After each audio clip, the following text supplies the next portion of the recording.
So I'm not sure how it is for girls in secondary school, even though I did go to a mixed secondary school. It was a vast majority of guys, so it must have been maybe 4/5 guys. It was a tech actually, so most of the girls went to the girls' schools in town. But lads, we have, I don't see anything that wrong with it really. It's kind of a healthy kind of a banter, kind of a slagging kind of a thing going on, and we do it all the time, and it's fine. No one takes offence.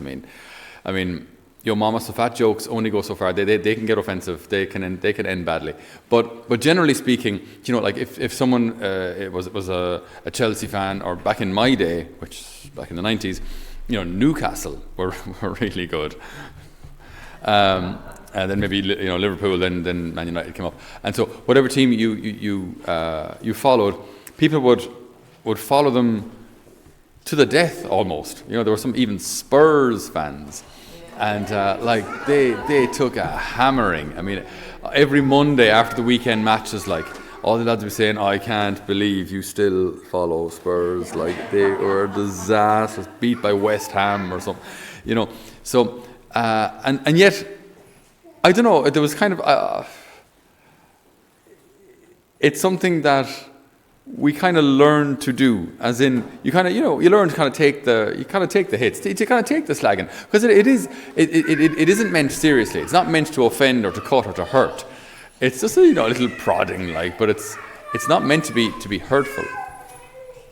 So in these kind of very insignificant things, when it comes to sports teams that were or there was another thing at the end of the 90s as well.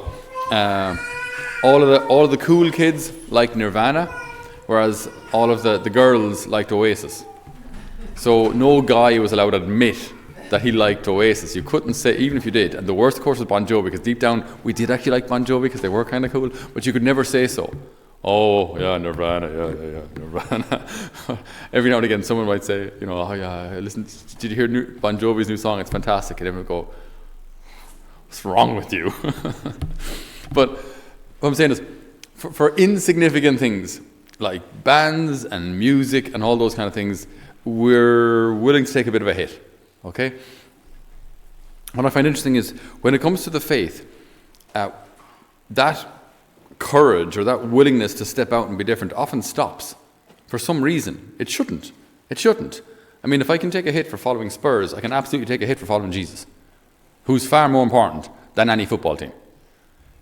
So I think it's helpful in the church, also for those in leadership, to ask themselves, what are you willing to bleed for?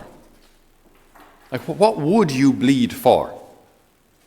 As a family mom or dad, I imagine the instantaneous reaction, without even having to reflect at all, would be, I would die for my kids.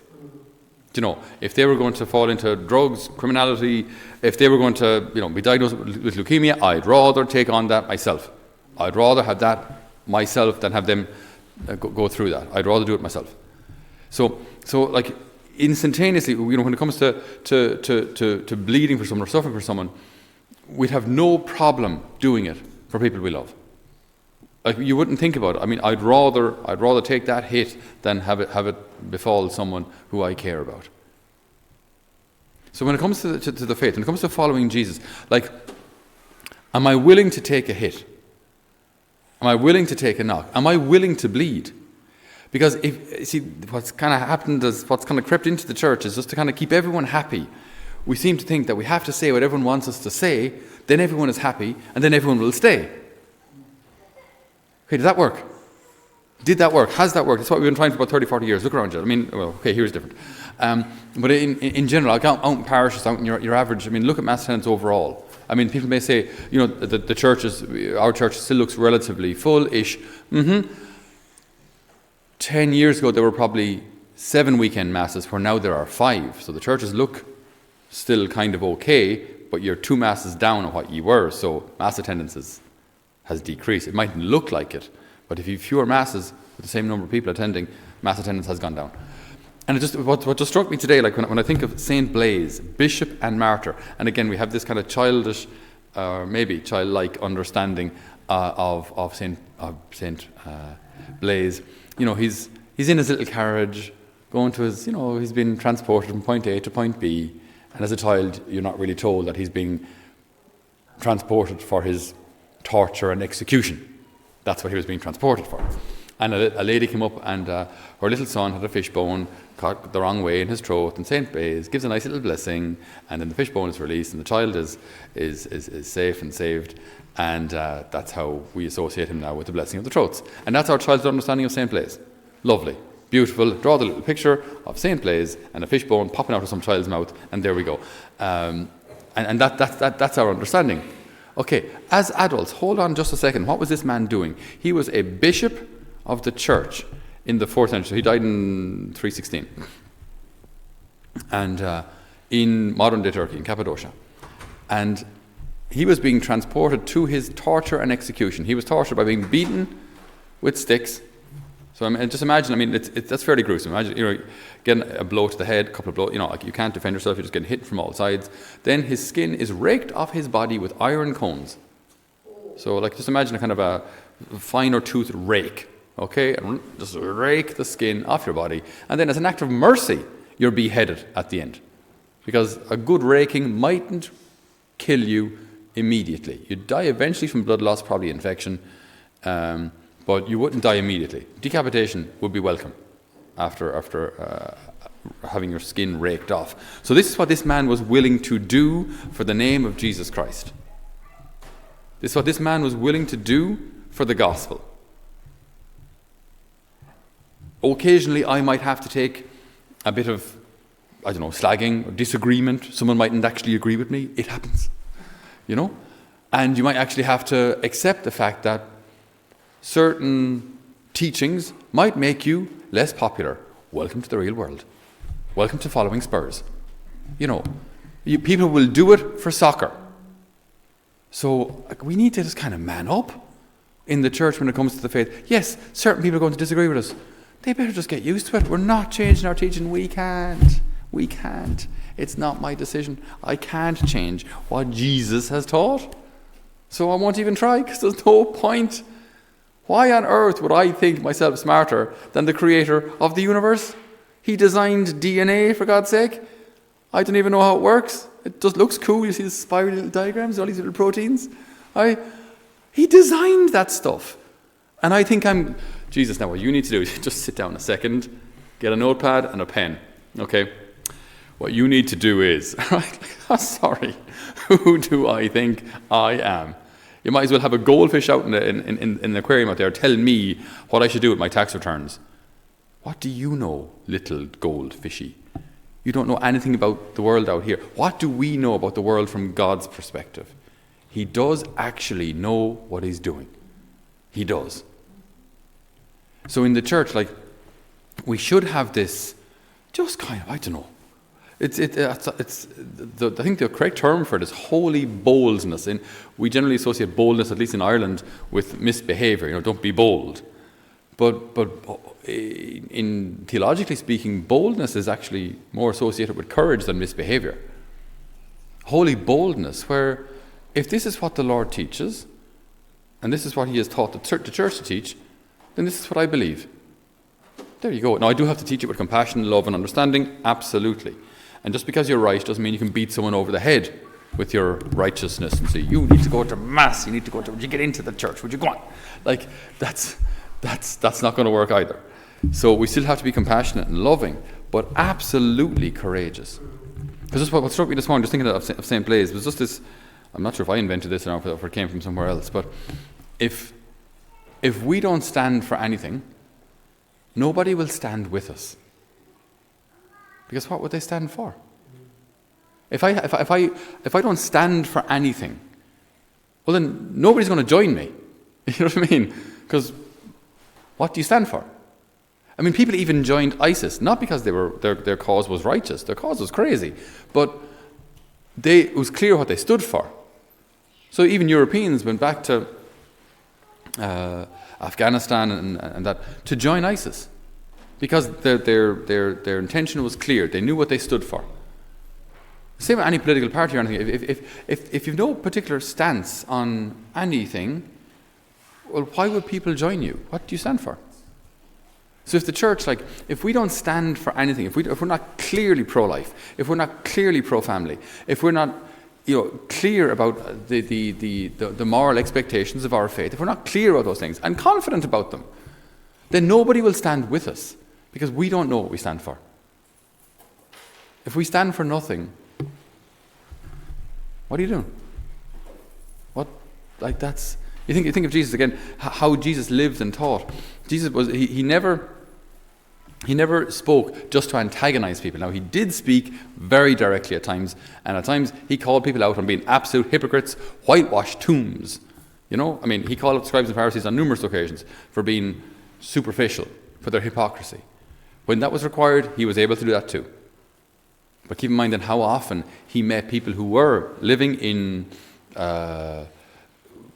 sinful relationships, or were living far from God, or weren't Jews at all, had no relationship with God at all. You think of effectively your traitors, your tax collectors, your Zacchaeuses and your Matthews, defrauding people and making money from it for themselves. You think of the woman at the well. Yes, the man she's living with now is not your husband. That wasn't how he opened the conversation, though. He asked her for a drink of water. He didn't say to her, "Hey, you sinner." It's not how he started. He said, "Can I have a drink?" And then he spoke to her. And then when she was ready, when he had already shown that he cares, that he listens, he said, "Yes, you're right. The man you live with now is not your husband." And she ran away, she ran back to the town, not feeling judged, but feeling like he knows me and he loves me. And she becomes an incredible missionary. But she was told the truth, with compassion and with love. So if we stand for nothing, nobody will stand with us. And to be honest, why would they? So we have to be careful in the church today, because it's very easy to stand for environmental issues, because everyone's doing that. Everyone. I heard a statistic yesterday, which is quite shocking.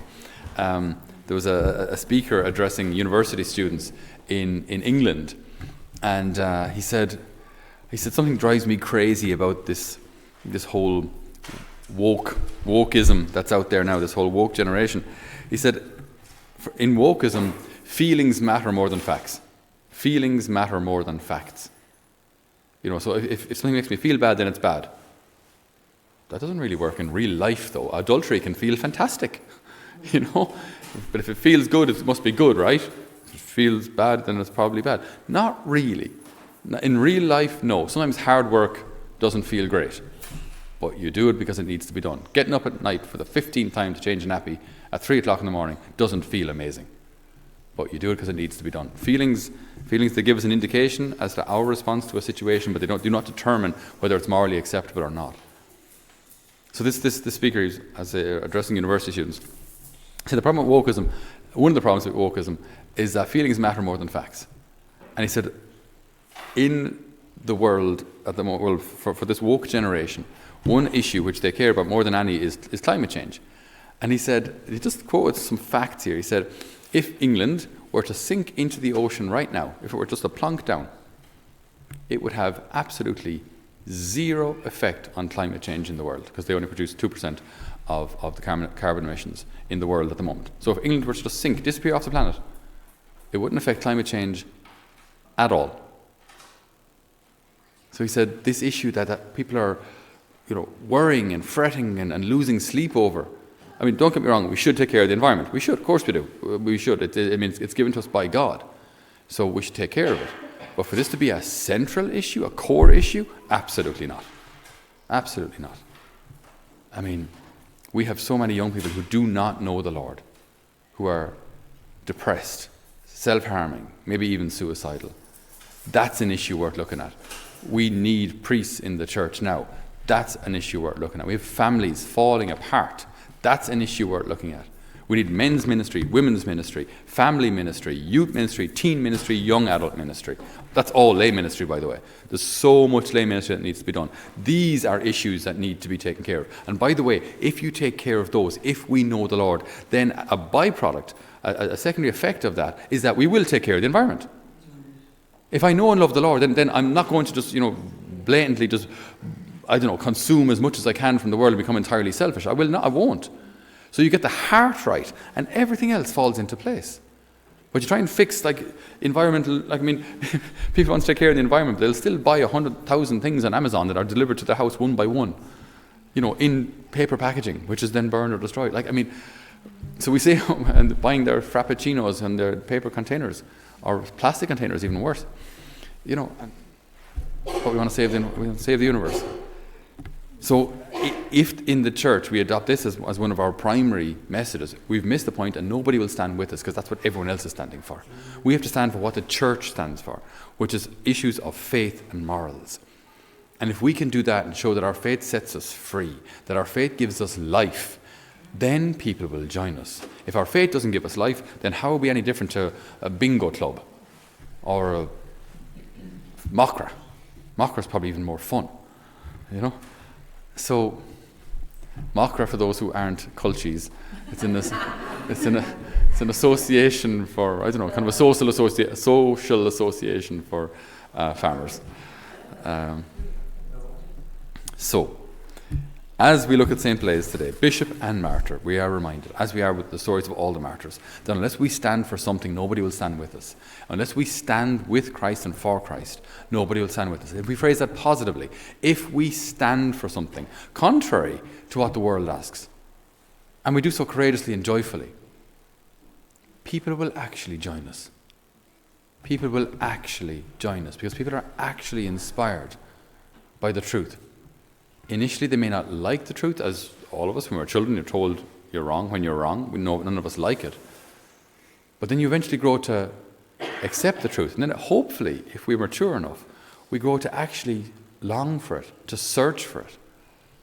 Because I want to know the truth. I want to live in the truth. And that truth may be, as regards my own life, that someone in my past hurt me. But I actually want to get to know that truth so I can heal, so I can move on. The truth actually sets us free. And we need to get to a stage where I love truth so much that even if it affects me personally, I look for it. Because I want to be at rights with God. I want to be at rights with my family. If you're a husband or a wife, I want to be at rights with my husband or wife. I want to live in the truth. And if we can stand and live in the truth as a church, people who are longing for the truth will come to us. So we ask the Lord today to bless and inspire, especially the leaders of the church. Bless all bishops and priests, Lord, in a particular way. Bless all those lay people that you're calling to lay ministry in whatever way, shape or form. Bless them, Lord, and grant us courage, yes, to be bold, and maybe even to bleed, if necessary, if required. May we be inspired by the courage of St. Blaise, Bishop and Martyr. Amen.